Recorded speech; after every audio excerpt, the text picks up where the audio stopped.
د تور غرو لمن کې به مو شپه وای ارمان یو څو خوږه ملګري راسره وای الله یو څو خوږه ملګري راسره وای.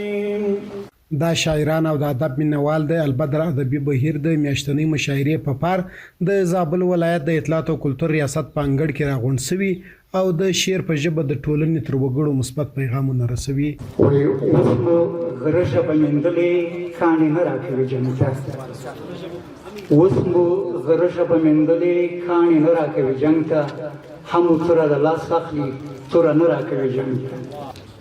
غږوي مې ما قربان مو شه ملګرو، زړه او ژبه مې خوږېږي له خبرو چې زما د ژوند ارمان یې شهید کړی، چې زما د ژوند ارمان یې شهید کړی، خدایه زور واخلې له هغو زورورو.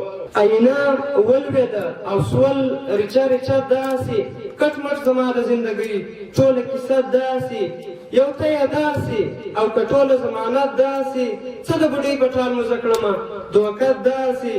باید چې وساتي زما د زړه پروا هوا نه دې لګېږي په تیزۍ سره په تا هوا، زما پر وړاندې د ګلونو پاڼې مه دوړوه، ما خو لیدلي د دردونو انتها هوا.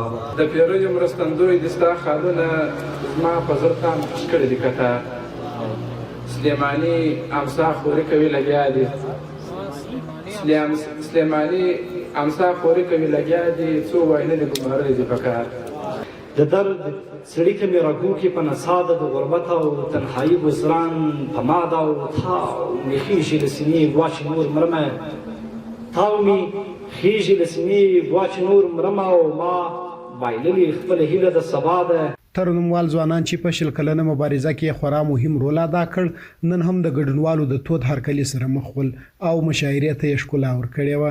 تر پیاله ډکه کړه که تورې وي کشنې ناستې خلص سپوږمۍ ته رسېدلې موږ دلې ناستې خلص سپوږمۍ ته رسېدلې موږ دلې ناستې خپل سړي پال مې په تندي کې د اسمان وایم د یار خبرې حافظې ته د زمان وایم د یار خبرې حافظې ته د زمان وایم. د امیدونه ستا د وصل انتظار وخوړل، ډېرو د ژوند خواږه وختونه پر دې لار وخوړل، ډېر امیدونه ستا د وصل انتظار وخوړل، ډېرو د ژوند خواږه وختونه پر دې لار وخوړل. دلته راغلي شاعران دا ډول پروګرامونه د ادب او فرهنګ د ژوندي ساتلو په معنا بولي او غوښتنه کوي چې دغه بهیر دې همداسې روان وساتل شي.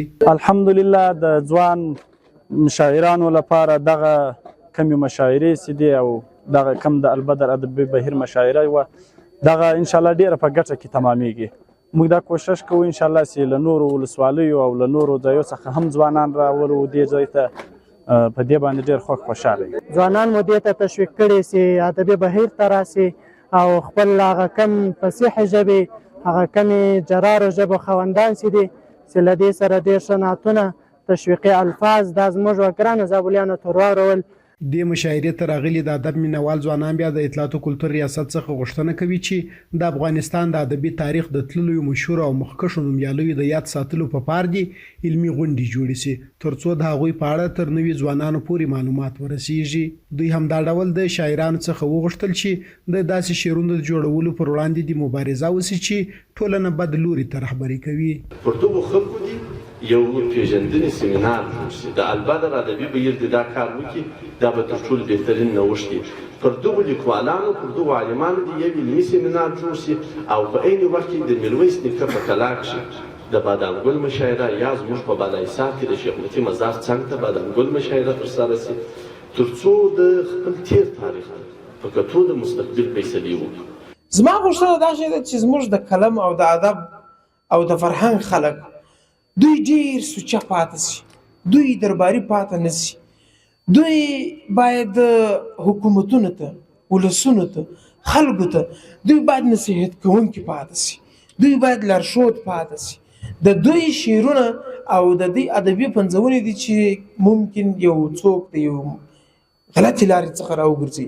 د زابل د اطلاعات او کلتور رئیس بیا په خپلو خبرو کې د مشاعرې ګډونوالو ته ډاډ ورکړ چې د توان تر حده به دغه حالت روان وساتي او د لا ښه کولو لپاره به یې هڅې دریغ نه کړي. هغه زیاته کړه د ادب د برخې د تللو نومیالیو د یاد ساتلو او مزار جوړولو په پاره مرکز کابل ته غوښتنې لیږلې او تر یو بریده یې کارونه مخته هم تللي. شاعري به هغه د امیرالمؤمنین حفظه الله سکم فرمان او تضامن د مطابق به موږ کمیټه لرو، شعرونه به جوړوو، ځکه په شعر کې باید شاعر و ولس ته پیغام ورسوي. شاعر د ولس او د دولت مابین مطلب پوله کم هم حسابه کېږي، ځکه د ولس چې کوم ناخوالې دي، شکایتونه، دردونه دي، هغه د شعر په ژبه باندې مسلم ته رسولی شي. او دا رقم د نظام د دولت یا د حکومت کومې کړنې دي، عمده کړنې دي، پیغامونه د شیخ صاحب دي، د عمراو د کوم پیغامونه لارښوونې دي، هغه د شعر په ژبه باندې ولس ته رسولی شي.